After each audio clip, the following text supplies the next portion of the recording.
Good afternoon.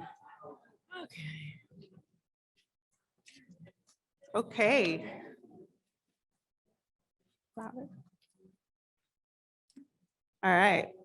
Thank you, everyone, for joining us this afternoon.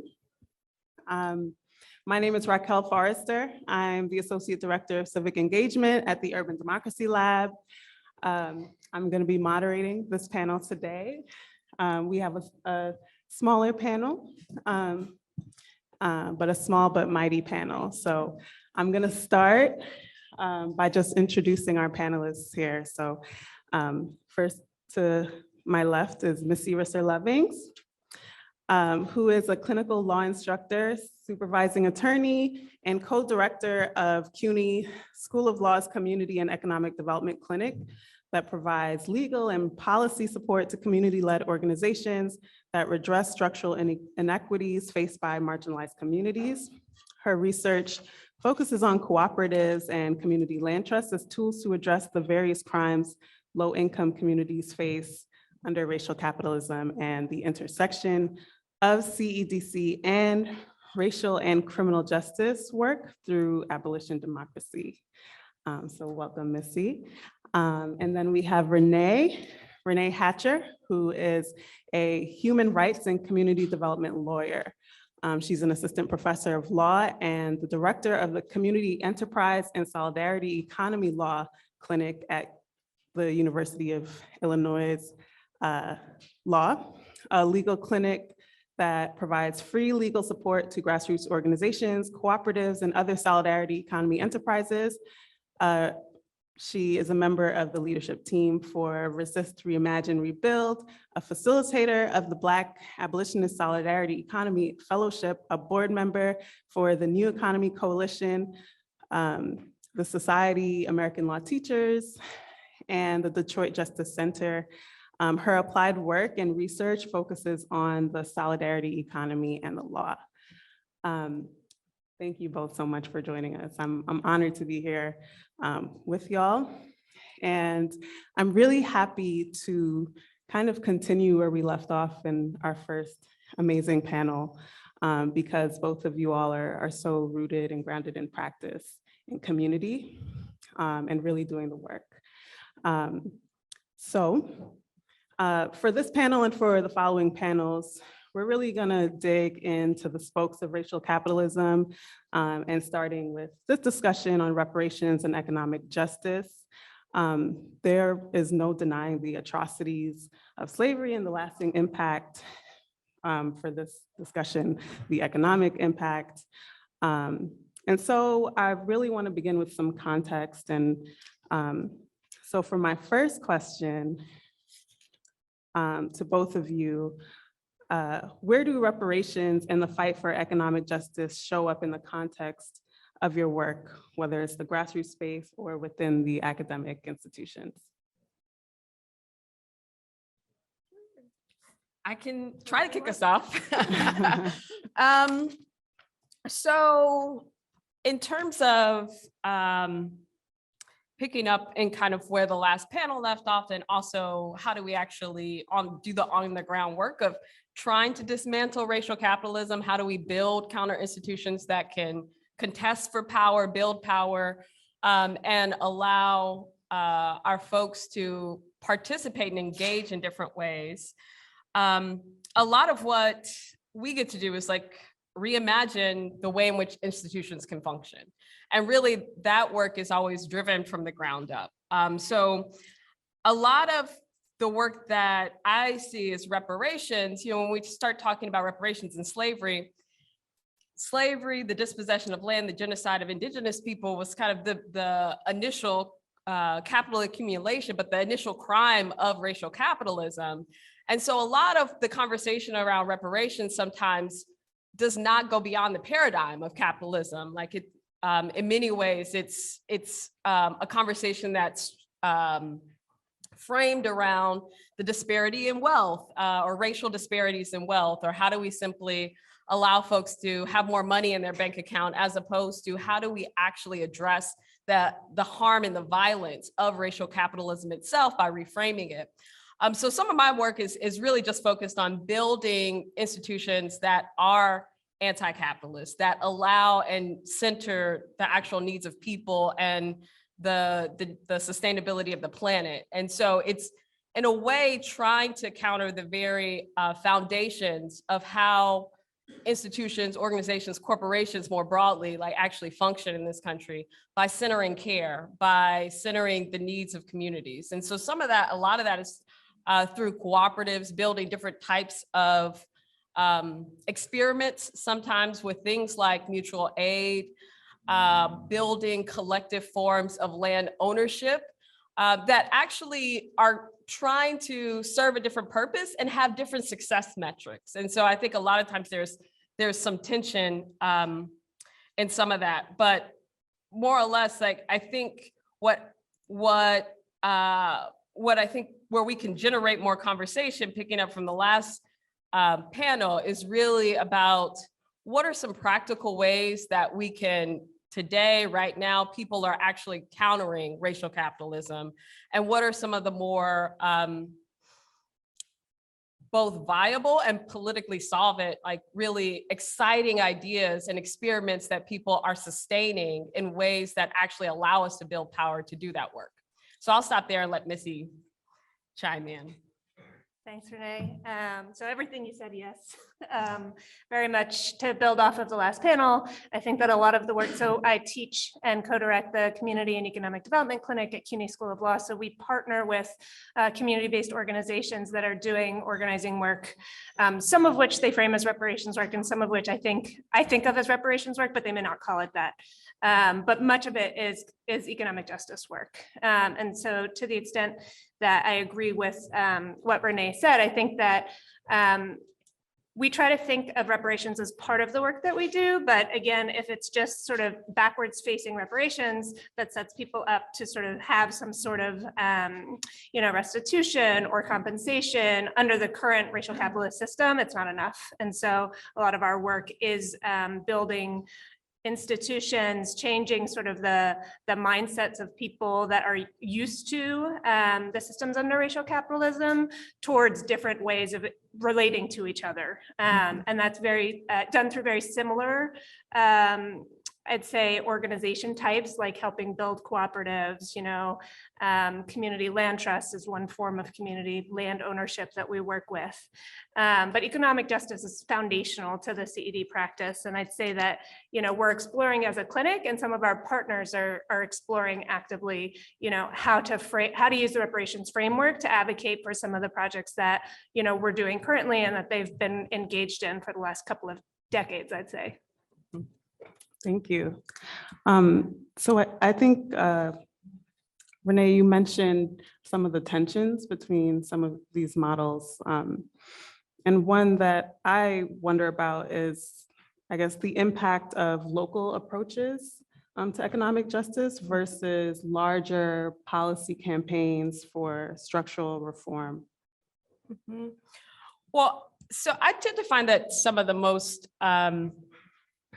meaningful work actually happens at the local level, because so part of, as Missy just mentioned, part of what is transformational about some of the work is not just simply that we're building institutions that have a different type of model or that are a little bit more compassionate perhaps towards their employees.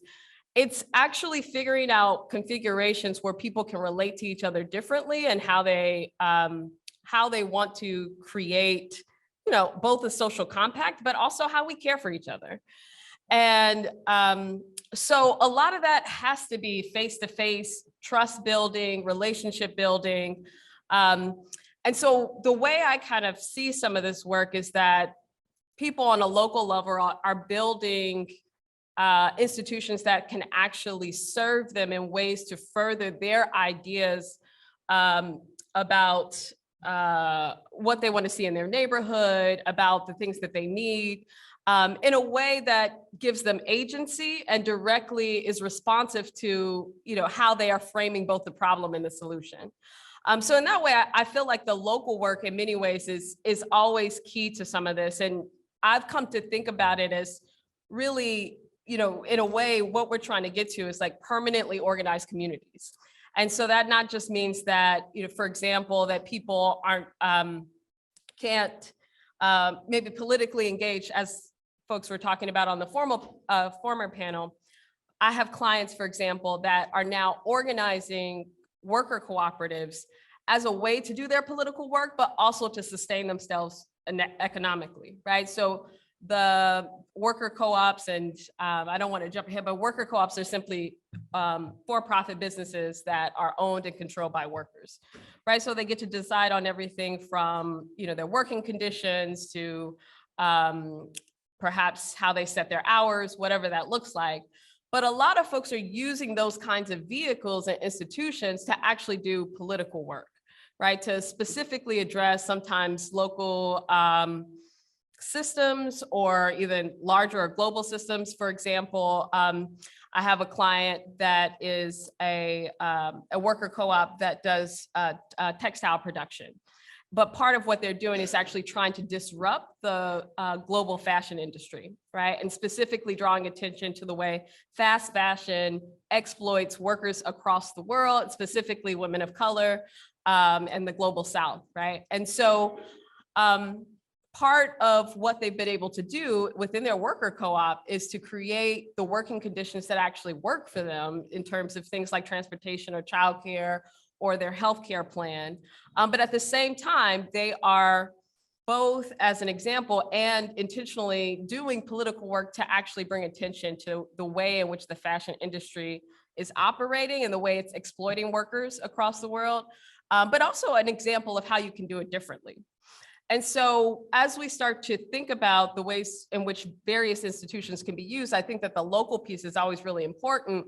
And some of that is also trying to find ways to get resources, I think, to these counter institutions. So sometimes the policy work in some ways might be trying to get local money from the local state or federal government to actually go to some of these counter institutions, which I have different feelings about just as a strategy in terms of the sustainability of that. But also what we need to do is, as Lester was talking about on the last panel, is actually the way in which the law simply does not support these types of institutions, right? So the legal regime in part is set up to support capital, business law in particular, right? The corporation itself was meant to be able to compile capital from around the world to then leverage in particular ways to make more money. And so a lot of the assumptions of the law, a lot of the way in which business law in particular is structured actually is counter to the things and the imaginations that I think a lot of these counter institutions come up with. So I think that's some of the law reform work that needs to happen and that has started to happen. But then more broadly, I think it's a nuanced and kind of multi-layered strategy to try to scale up horizontally these types of institutions in ways that are actually useful to folks. But I guess the most important thing in terms of your question, Racquel, is really that there's always something inherent in the local. I think people have to be in rooms with each other. People have to be able to build trust and build institutions that they can feel like they actually have some influence over. And that to me is always in part, at least a local endeavor. Thanks. So I agree with so much of what you have to say, Renee. I want to engage in dialogue, but I also want to, I guess, add a different perspective. So, I'll also speak about our cooperative work. So, we work with groups who want to form cooperatives to give them access to dignified, safe, stable work conditions, particularly for people with barriers to good jobs. So that might be because of their immigration status. It might be because they were people who were formerly incarcerated. It might be people who, receive other kinds of discrimination at the workplace. Some LGBT groups, especially, trans folks have approached us. And I totally agree that this co-op work for them is often not just, a means to survive better under capitalism, but a vehicle for mobilizing communities to broader movements for economic justice and the intersecting justice movements that are associated with kind of the different types of groups of people that we work with and the issues that are affecting their lives. But fundamentally, I think that a lot of the co-op work that we do on an individual level is still political because it's tying people into those movements.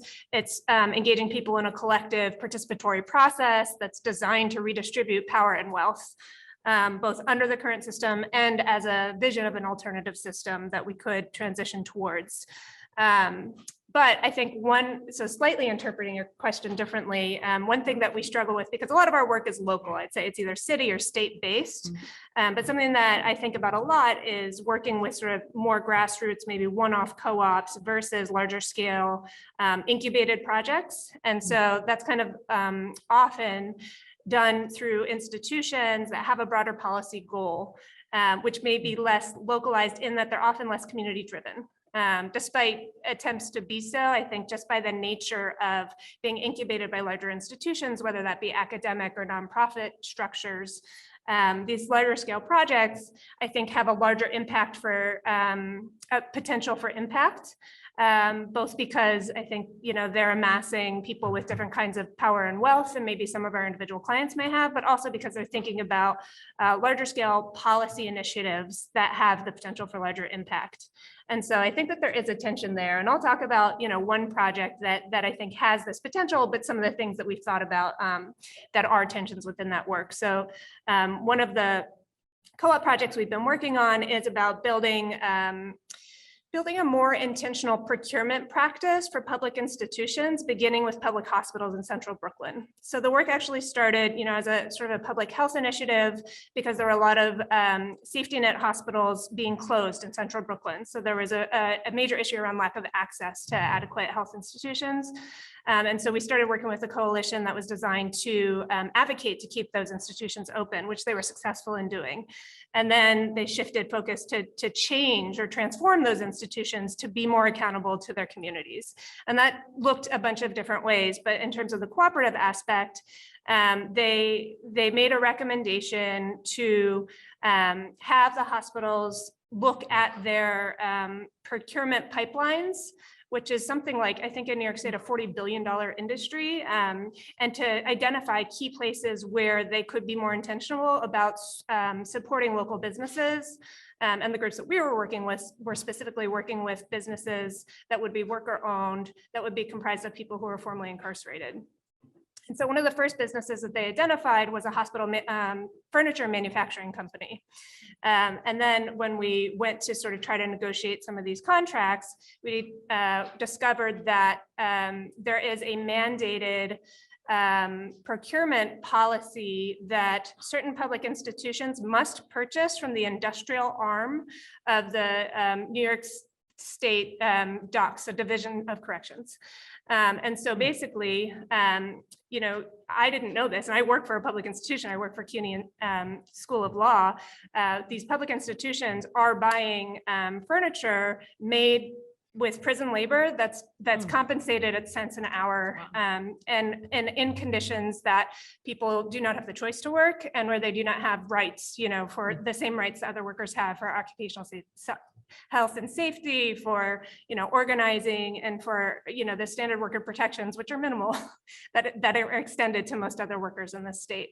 And so we've now engaged in a larger policy platform that is advocating to divest from Corecraft, which is the name of the industrial arm of the New York State prison system, which is an ancestor of chattel slavery, which, as we know, disproportionately, of course, impacts communities of color, specifically Black and Latinx communities. And there are other people organizing in this space who are, organizing to get rid of involuntary servitude at the state level through a state constitutional amendment, which is happening in many other states right now, and that are organizing to improve the workers' rights. But fundamentally, that's sort of the end goal for a lot of those other campaigns. And so we've been working to sort of add a more, I would say, long-term abolitionist goal with incremental strategies to, as we organize towards abolition of the prison industrial complex, transition the idea of core craft and, yes, give workers more protections if they are going to choose to work while incarcerated, but try to create a pipeline that more aligns with the original cooperative vision that we had. So is there a way to design a system where people who are incarcerated have the ability to gain the skills, work at a potentially worker-owned company that they could then work at and be owners of once they are released, that would be supported by these public institution procurement policies. And so, just thinking about ways that people could get some tools so that when they are released, they have more at their, they're set up better to have sustainable and control of their work opportunities. So that is sort of, I think an example of what a larger scale co-op project could look like. Mm-hmm. But some of my concerns have been, who are the people leading this project? Are they directly impacted? How are we defining directly impacted?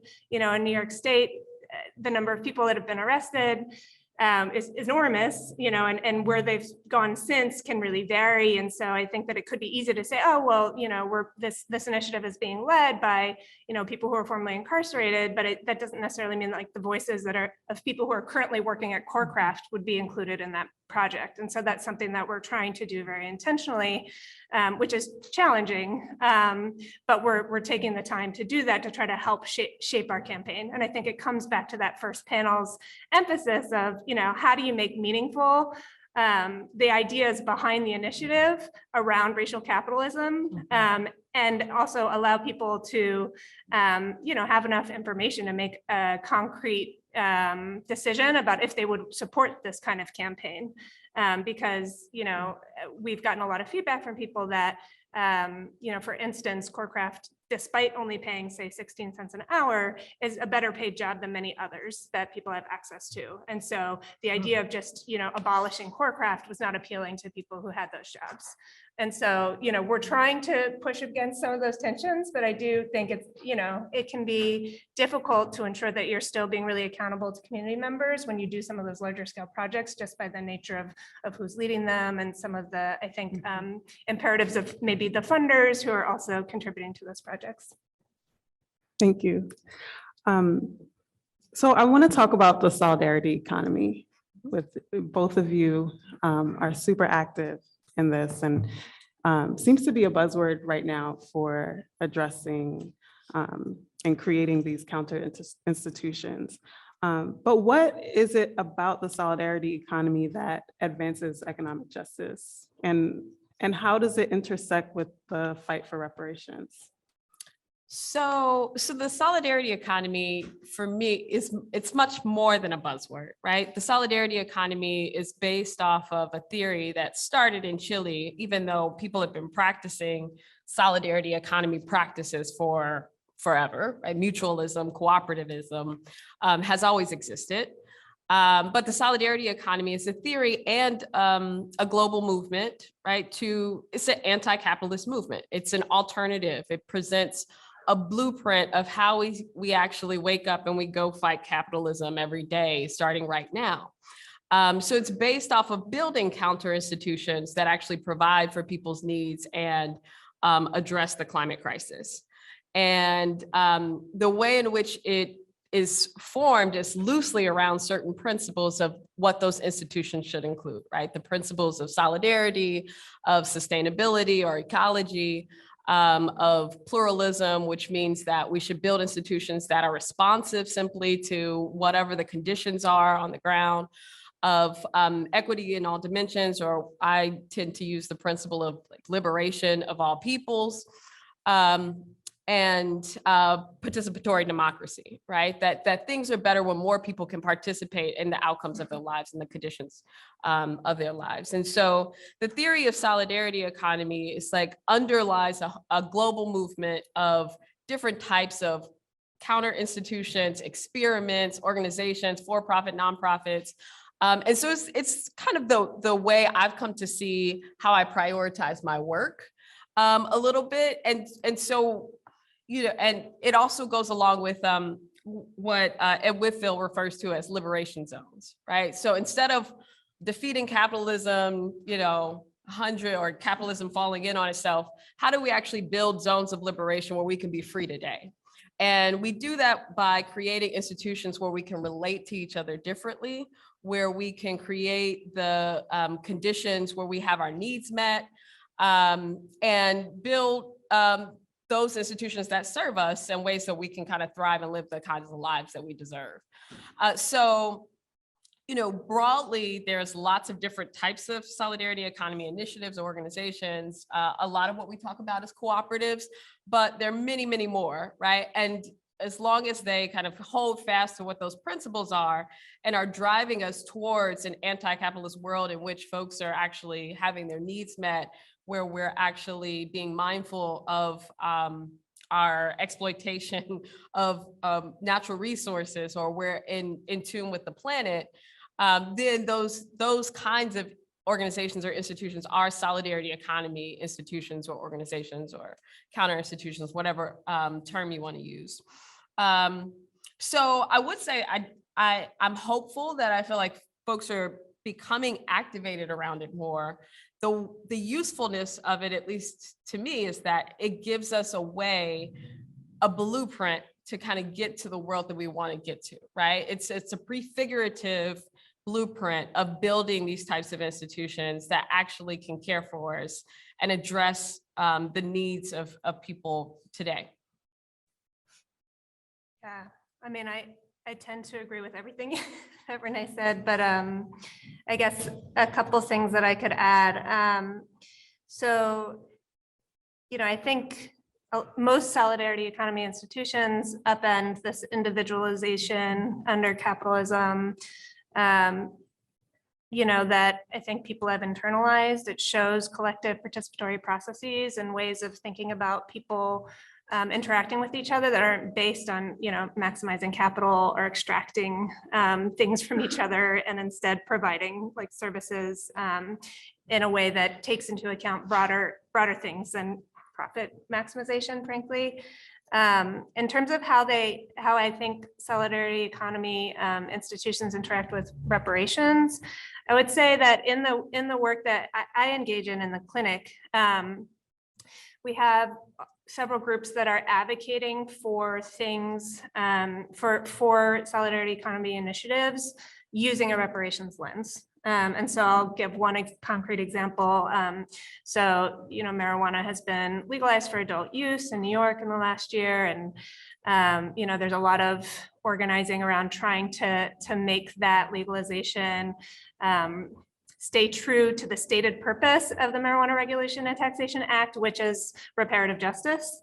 And so some of the groups that we've been working with are using a reparations framework for investing in their communities that were most targeted by the war on drugs, to center not just healing, but economic restitution and economic democracy within their communities caused by the war on drugs. And so, we have some groups that are asking for not just preferences and licenses, not just, I think, things that are more standard in social equity schemes like grants, training, funding, but, demanding space. So there was a recent initial retail dispensary cohort of licenses that were issued, and they were being provided to people who had been directly impacted by the war on drugs. And so the city and state were offering to provide space to those applicants for the retail dispensaries. And so some of the groups that we've been working with have been saying, well, we don't just want city-owned space, you should give us that space. Or if there's going to be cultivation, we deserve land. And then there's been, nonprofits that are working to help incubate, to work with legacy operators, or people who are operators in the pre-legal market who are then criminalized under prohibition, and trying to be very intentional about ensuring that they can gain from the potential, profits of this now legalized industry. So those are, a few examples, I think, of how they've intersected in the work that I do. Thanks. So you both are, working within an academic institution. So what role can academic institutions play as a redress for the inequities that are around everywhere and within our academic community? And are there examples of partnerships and initiatives that have been established that are working to do that? Well, I was mulling on Lester's point in the last panel of thinking about the academy as sites of struggle, and the illegal academy in particular.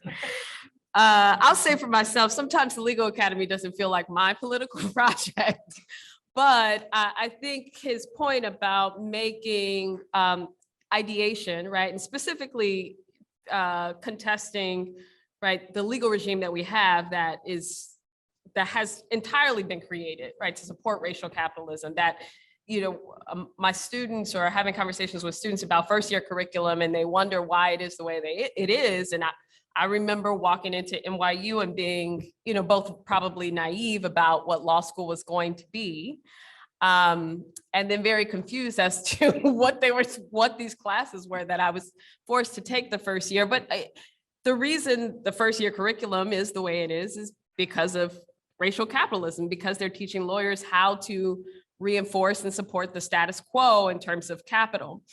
And, I think part of it is trying to create space in these institutions. In, I think, the case of what Missy and I get to do in the clinical space, right? Clinics are often seen as one site within law schools that provide some type of service to the larger community, and what is the responsibility of institutions or universities that occupy, right, space in communities. But I feel like that's a longer project in terms of really trying to find wins, but also simply leverage resources of the university. I have found that it's much easier to leverage the resources of a university in service to community, and try to make space and find ways to do that. Whether or not universities play a significant role in achieving some type of equity, like material equity in communities, is very rare, right? I just gotta, it's very rare. I feel like it's places where we can try to leverage space and resources and create ideas, and also bring really the folks who are doing it on the groundwork into this space, right? In ways that hopefully promote equity, but more or less, like, I don't see that as the major arena of struggle, but one piece of a larger strategy. Yeah, I think it's difficult in law schools. I mean, I think that there's a lot of different things that could be done, I mean, I think education should be free anyways, but, I know that there's a lot of advocacy around scholarships, not just for, attending, but for other purposes like mental health services. That's been something that's been happening at CUNY. I do think that,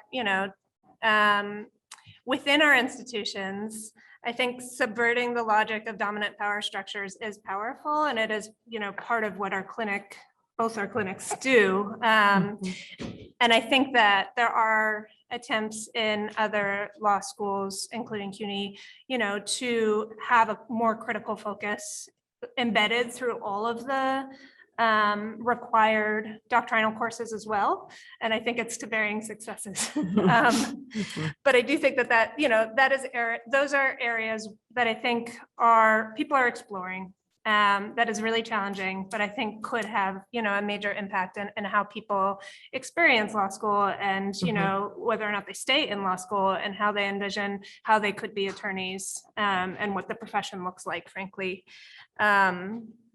I also totally agree about leveraging university resources, and something I try to do, not just through the provision of legal services and policy services through our clinic, but how can we work with community partners to leverage our space, to leverage other points of access that we have, research capacities, et cetera.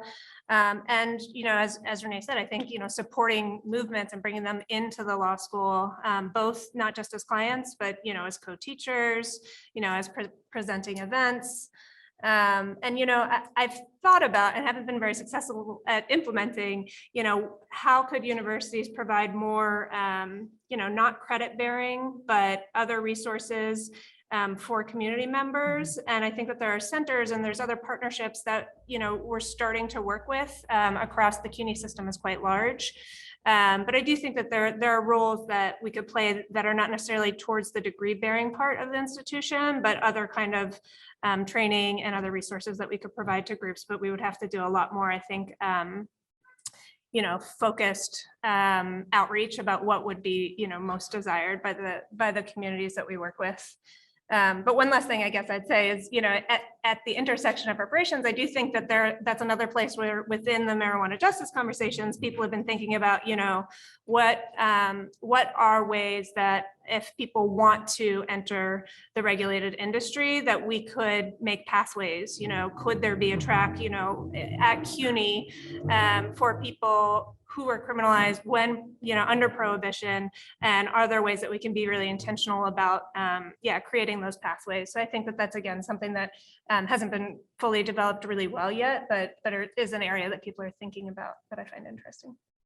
Yeah, and if I could just maybe pick up on your point, Missy, because I think the more broad, at least for me, like the broader work to do is to create more on-ramps for people to be able to engage in institutions that actually serve them and that they have control over, right? And so, I think the marijuana industry, for example, is like one possible, I'm very, it's a whole thing in Illinois already that I'm very discouraged by, but how do we provide more on-ramps and also connect the work of other like resist work to some of this institution building, right? And how do we like build these counter institutions to actually replace systems that we know don't serve us? So one example that, folks I think have been trying to figure out, and also I think a lot of this comes down to organizing strategy, is, for example, when folks were doing rent strikes during the pandemic, right? That was a clear opportunity to organize some folks to find ways to then buy out landlords or to buy property together.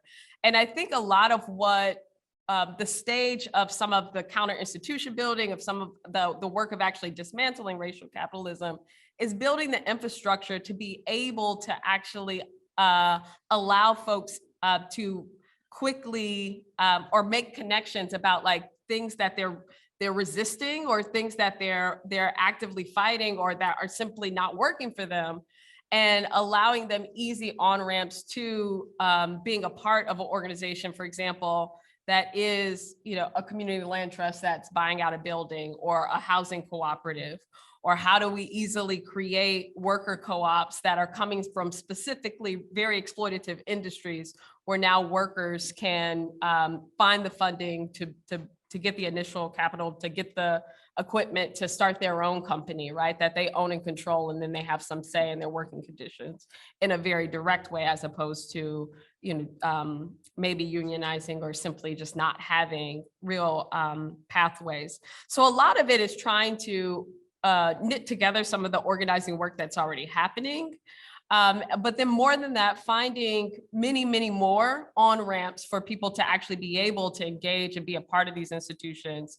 And I think it also, to a certain extent, speaks to why many people are discouraged with electoral politics, right? Trying to find ways to introduce more participatory democracy that actually might get people to engage and have more real deeper engagement in actually what's happening in their local lives, right? Or in their communities. Yes. Thank you. So I guess my final question really is, what does the practical application of reparations look like? So we're missing our co-panelist, Katherine, who not too long ago wrote a book about reparations. But what I appreciate about her book is that she makes the point of the need for collectivism, right? That the harm was at the collective level and that the solution should be at the collective level. And so she points to some Black cooperative projects after emancipation as examples of success, right, for what reparations can look like. And so I think a lot of it is like trying to create infrastructure locally, regionally and globally of institutions that are controlled by community, right? Because part of it is like collectively controlled by and stewarded by community. Right. And to me, that goes to, some of the iterations and organizations that we use, like community land trusts, like worker co-ops, like mutual aid, like, time banks, for example. But trying to create institutions that are controlled by folks. So we have a collective way to actually steward resources and redress harms. But more than that, it's also continuing to address, racist systems and to actively engage like with the terrain that we find ourselves in, with the material conditions that we're dealing with. So to me, I've started to think of liberation as permanently organized communities, right? And within that context, being able to get resources, right, in ways that people have direct agency and can have more of a say, right? Have a deeper practice of democracy in a very real way in their lives to actually engage and then make decisions for themselves.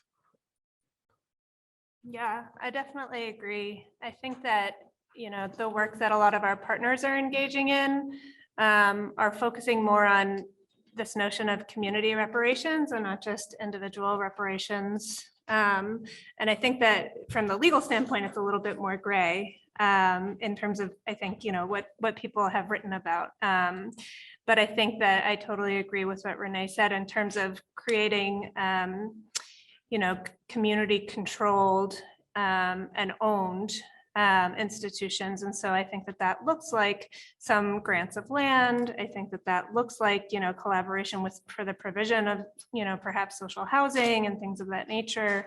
One small example, and, it's sort of a nascent project that a partner is working on, is there's a jail on a barge off of the South Bronx near Hunts Point, and it's called the Vernon C.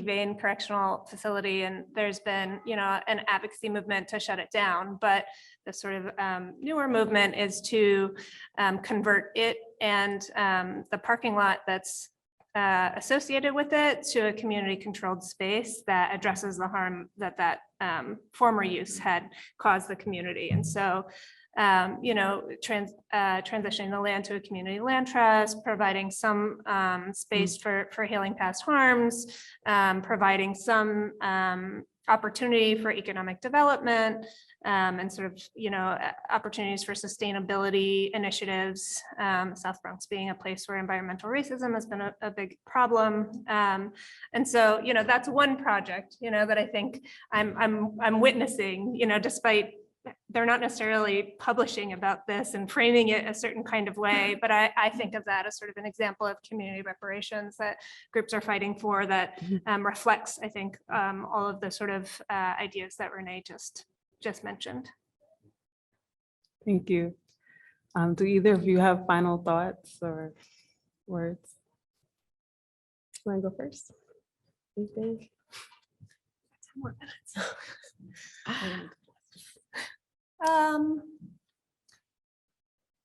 I think that I've said this a couple of times, but I think that some of the work that we're also doing that I haven't talked about is that people have been maybe reticent to use the term reparations in the work that they do, especially in policy arenas. And so I think that, two aspects that I think are really important about some of the work that our partners are doing and that we're doing within the clinic is normalizing talking about the racist and extractive systems in the way that they function so that people can sort of subvert that logic that they've been inculcated with and, the propaganda that they've been flooded with their whole lives, which is no small task. And so I think that that's sort of like a precursor step to all of these reparative justice efforts that involve any kind of community engagement. And I think that that's actually quite important. And then, so it's more of the community facing side. And then I think for the sort of policy facing side, I think it's also normalizing these requests and being really explicit, which, there's different strategies about that in the groups that I work with in terms of how explicit to be and how much that might, kill a campaign. But I think that, for some of the groups we work with, losing a campaign is not necessarily a loss if it's building sort of acceptance and sort of normalization about this framework. And so those are things that I think about in this work too. Mm-hmm. Yeah, and I guess I think part of it too is just breaking down, silos in terms of some of the work. I meant to give a couple of examples of, where I think reparations campaigns have been successful. And well, maybe juxtaposition too. So there was the city or town of Evanston, right outside of the city of Chicago, passed a reparations ordinance to specifically provide assistance to Black families who were in Evanston, who were victims of redlining during a specific period of the town's history. And, I think it was heralded as a win for reparations, right? And it was a long fought campaign, and I think it was positive. I think the actual program, right, the policy solution was very limited in terms of first having to prove that your family lived in a particular part of Evanston during a particular time. And then the redress that was funded by the town was simply that you got homeowners down payment assistance to actually purchase a home, right? So you can imagine that, and I remember when it first passed, it was a splash on the newspaper, right? Everyone was talking about it. It was, as more and more local campaigns for reparations have been taking place, it was seen as a win that was very much heralded. What actually came out of it and the solution or the policy prescription was very limited. And so in a way, I think that is something that we always have to be careful for when we're waging these campaigns that are framed around reparations. But to juxtapose that with the Chicago Torture Justice Center, which was a reparations campaign for many folks who had been detained by Chicago PD and tortured severely in ways that were documented in ways that were really unimaginable. That was a campaign that was fought for more than 10 years, but ultimately what was won was that there was a review of everyone's case who had a claim of torture. So they actually created a commission to review all of the cases, and a number of the folks got new trials or had some change in status in their detention. But then they also ensured that in Chicago public schools that they actually had to teach children about the torture that had taken place on the CPD.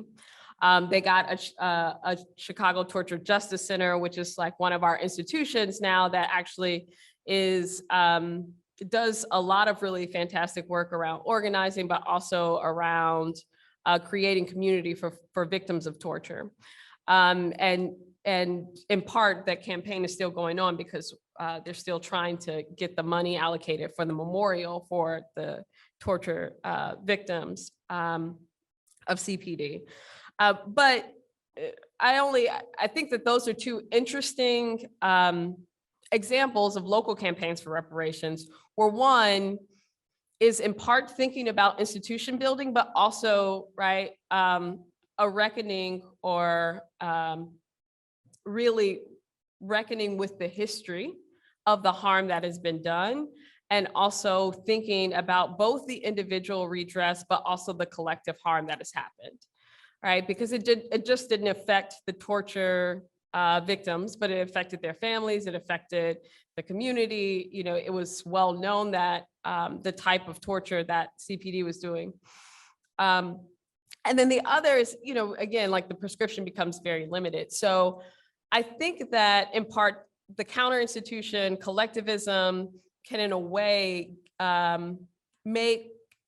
provide a starting point for us to think about what the demands might be in any one instance of reparations, or when we're specifically thinking about reparations for the institution of slavery. But then beyond that, I would just say maybe end with like what some of the challenges are of some of this, because I think sometimes, one, I wanted to mention that I think part of what tends to happen is that a lot of us who are doing counter-institution work, solidarity economy work, cooperative work, a lot of times we end up talking to ourselves, right? And so again, I think that's why it's so important to thread different movements of folks who are doing both the resist work and the build work. But then a part of this also is just like the ways that the world and reality that we have to navigate every day show up in these institutions. So trying to really, that's also why the local component becomes so important, because part of what we have to do is transform ourselves and our relationships within each other in a way where we can actually practice, right, a more deeper participatory democracy, where we can be in a deeper solidarity with each other. And for anyone who's ever been in any organization that has a democratic practice or consensus, you know that you have long meetings and it's hard work, and the tensions that come up, right, are inevitable. So a lot of it, I think, is exercising our muscles, building these institutions in ways that are durable. I think someone mentioned exhaustion, right? Trying to really redesign our institutions in ways where folks won't necessarily be subject to that type of exhaustion. And that's a lot of what I've been seeing more lately, especially like with nonprofits, is right, the need to perhaps duplicate roles so some folks can step back, or people really questioning their HR practices because they recognize that they don't work, they're exploitative. For people who are doing movement work, like, you get burned out, right? And more than that, we're replicating the very things that we're fighting against. So, you know, again, I think a lot of it is trying to reimagine how we do things, how we build institutions, while actually operating in the reality of racial capitalism, which can be really difficult. Thank you.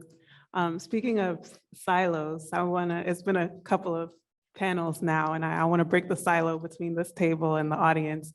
So I know we don't have that much time, but I wanted to open it up and see if anyone here had any questions or comments or affirmations for the folks doing this work and the people sitting here right now.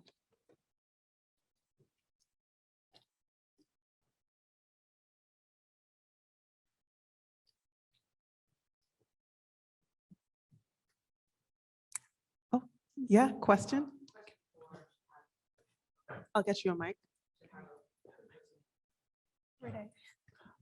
Oh, Renee. Mhm.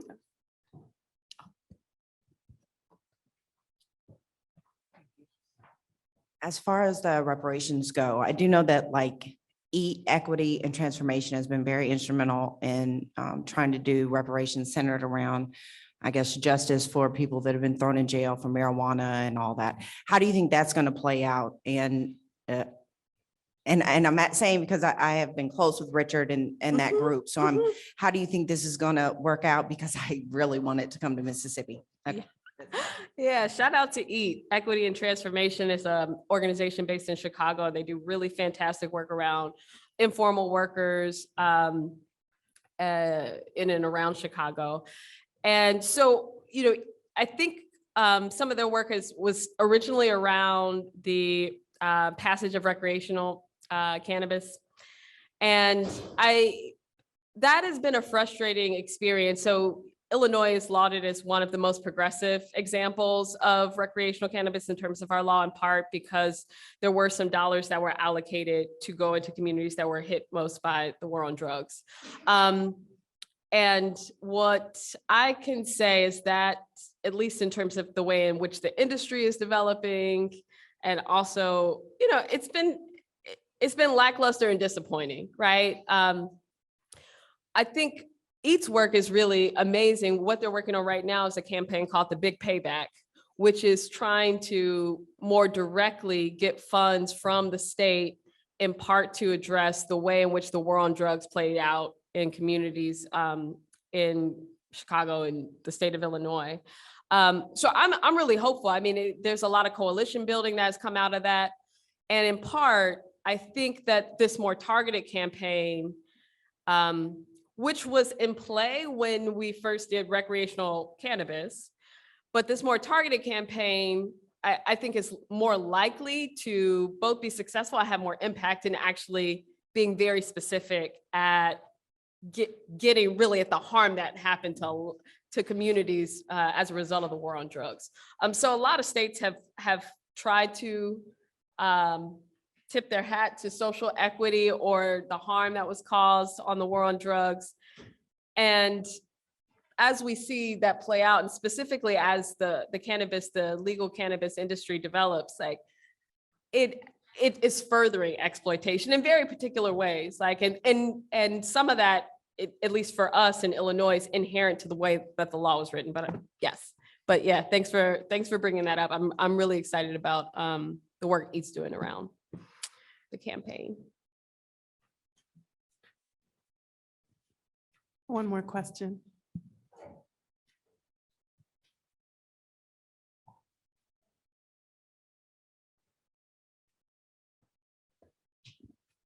Thank you. Two parts. One, do either or both of you have any thoughts on response to the pushback that we're experiencing, not just obviously regarding reparations or any form of justice, and also a specific thing, the importance of organized labor and the difficulties in building that because of the power of great wealth and what it's created to push back. I guess they're sort of connected. So if you have any thoughts, I'd appreciate it.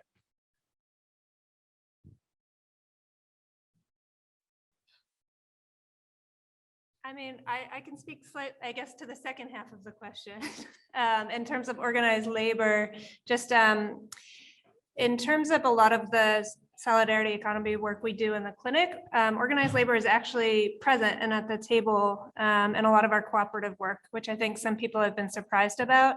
Some people might have thought, if it's worker owned, why do you need that sort of third party advocate? And so, but I think that for a variety of reasons, organized labor have been trying to sort of adapt to changing industries and sort of work realities, and have been intentional in trying to, leverage cooperatives as I guess, a tool for their members under the sort of existing sort of exploitation that their members are facing in certain industries. And so I think that it's been a slow build, and there's been, certain unions that have stepped up and others that haven't. And there's been a lot of, historical struggles in different spaces. And for instance, I mentioned this CoreCraft campaign, and organized labor, was a key part in the history of the development of CoreCraft in certain ways, because they were frustrated by the market competitive advantage of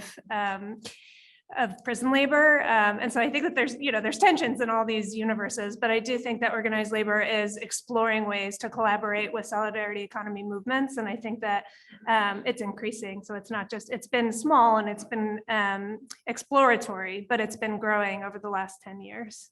Mhm. Yeah, and I mean, I think one of the encouraging things about organized labor is just I think last year there were more new members of unions than any other time since maybe the 60s, certainly for quite a while. And so we see, like, I think there's a resurgence of unionizing, especially as we move into the gig economy or service jobs, right? That there's a certain type of momentum that's happening right now. And as Missy said, especially with larger cooperatives, as they, take more and more members on, right? A lot of times they do explore union models as well, where it's still worker owned, but there's also a union that's specifically representing certain worker interest. And CUNY and Missy in particular have done like some really fantastic work around union co-ops that is definitely worth exploring or engaging if you're interested. And then in terms of, I think the conversation about reparations has always been, shaped by the level of political will. It's not necessarily part of what I think has changed is that we have many, many more folks who are telling the fullness of the stories of people who were enslaved, and also documenting the various ways in which they have lasting impacts, but also, it didn't just end with the end of the institution of slavery, right? Or with the slave trade. So I think that's in part what kind of has shaped a little bit of it, but this has been a continuous movement for folks calling and demanding reparations. And part of how the story is always translated is based off of, I think, the political will of the mainstream, right? It's not necessarily that we don't have ideas or folks haven't deeply explored this and been calling for this since the onset of slavery. But so I don't see the backlash at this moment any larger than at any other time before. In a lot of ways, we've seen quite a bit of breakthrough. The fact that they had even just in Congress, they had a committee to at least have a hearing, right, on HB 40, I think was like a milestone for folks were really both surprised by, in part because it had been something that, again, was introduced year after year after year. So in some ways, I actually see this, I think our race relations are much more fraught. However, with reparations, it doesn't seem any different, to me at least, than what the landscape has been on the issue for quite some time. Thank you. All right, so I think that's it. Thank you so much, Renee and Missy, for joining us today. Thank you to the audience.